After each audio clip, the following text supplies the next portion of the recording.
going, everybody? As you can see, got the batteries out of the bike.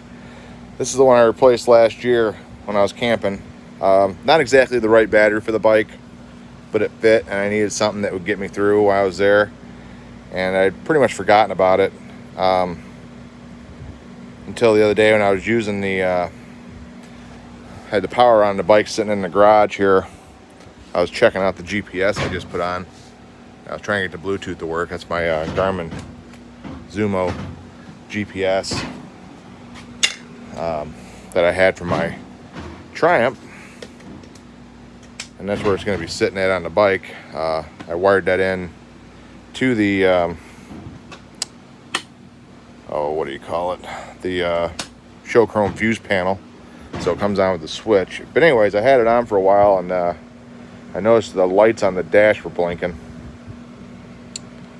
and I knew right away with that Mac. I've been there before, and if the battery wasn't reading right and it didn't have any power, I tried to turn the bike on and start it, and it wouldn't start. It had powerful lights and everything, but I couldn't start it because the voltage was too low. Now, a year is a short period for a battery, almost within a month's time. However, this battery, when I bought it, as you can see the difference in the way the terminals are laid out. I mean, positive, still positive, negative, but the distance here, that's what the original battery more or less looked like. And this is what they had at the shop I was at, and I couldn't be picky because I only had one place I could get a battery, so I bought this. And the battery might be fine, it might just because I had the lights on, but really don't want to take that chance and get ready to go on a trip. I didn't want to be stranded again because of a battery, so I bought a brand new battery. We'll put it in. Somebody's putting a fence in. He's hot and bothered. I got the battery out. To get the battery out, it's easiest, I believe, to remove this panel from around the foot peg. It comes off with a 10 millimeter bolt, 2 push pins, and a little tiny little screw. I believe that's probably a 3 millimeter Allen wrench to get that out with. Looks about like a 3 millimeter bolt.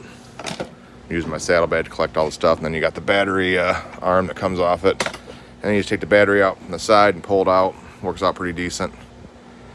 Getting ready to put it back in. It'll have the right battery at this time. Actually, the battery I got is an upgraded one. It's about another well, the one I had in there is 270. This one's 320 cold cranking amps, so it'll be a better battery all the way around. I think the original battery is only 250, so it'll crank a little better. But we're gonna get that in there and get the bike back on the road again. Forewarned, when you do have a battery problem on a Goldwing, when it doesn't start, until you get a full charge on your battery again, your check engine light will be on.